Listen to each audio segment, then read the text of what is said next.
லஞ்சுக்கு இன்னைக்கு கீரை குழம்பும், காளான் மசாலும் தான் ரெடி பண்ண போறேன். கீரைக்கு எப்பயுமே எல்லாத்தையும் ஒண்ணா போட்டு வேக வைக்க மாட்டேன். பருப்பும், தக்காளியும் தனியா வேக வச்சுக்குவேன். தக்காளி எப்பவுமே பருப்புக்கு கூடுதலா போடணும். கொஞ்சம் தூக்கலா அந்த புளிப்பு டேஸ்ட் இருந்தா தான் அது ரொம்பவே நல்லாருக்கும்.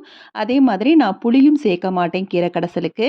தனியா கீரைய கொதிக்க வைப்பேன். கீரை கொதிக்கிறதுக்கு தண்ணி வச்சாச்சு. அந்த தண்ணி கொதிக்கிறதுக்குள்ள காளான் மசாலும் குக் பண்ண ஸ்டார்ட் பண்ணிட்டு, ஒரு பேன்ல எண்ணெய் ஊத்தி, சோம்பு, பெரிய வெங்காயம் பொடிசா கட் பண்ணதையும் சேர்த்து, இஞ்சி பூண்டு பேஸ்ட் சேர்த்து, வதங்கவும் நம்ம கட் பண்ணி வச்ச காளானையும் அதோட சேர்த்து, கொஞ்சம் காளான்ல இருக்க தண்ணி இறங்குனதுக்கப்புறம், உப்பு, மிளகாய் தூள், மஞ்சள் தூள், கரம் மசாலா சேர்த்து நல்லா வதக்கி விட்டு, கொஞ்சமா தண்ணி தெளிச்சு விட்டுட்டேன். இது குக் ஆகுறதுக்குள்ள கொதிக்க வச்ச தண்ணியில கீரைய போட்டு கீரையும் வெந்துருச்சு. அதுல இருக்க தண்ணியும் எடுத்து வச்சாச்சு. பருப்பு தண்ணியும், கீரை வேக வச்ச தண்ணியும் சேர்த்து எடுத்து வச்சிருக்கிறேன். கடைசியா கீரைக்கு வெங்காயம், பச்சை மிளகாய், சீரகம் போட்டு தாளிப்பு குடுத்து, அத மிக்ஸில போட்டு பல்ஸ் மோட்ல அரைச்சு எடுத்தாச்சு. அவ்வளோதான். இங்க காளானும் வெந்துருச்சு. கடைசியா பெப்பர் தூவி இறக்கியாச்சு. இப்படி நிறம் மாறாம கடையிறதுனால டேஸ்ட்டும் போகாது, சத்தும் போகாது.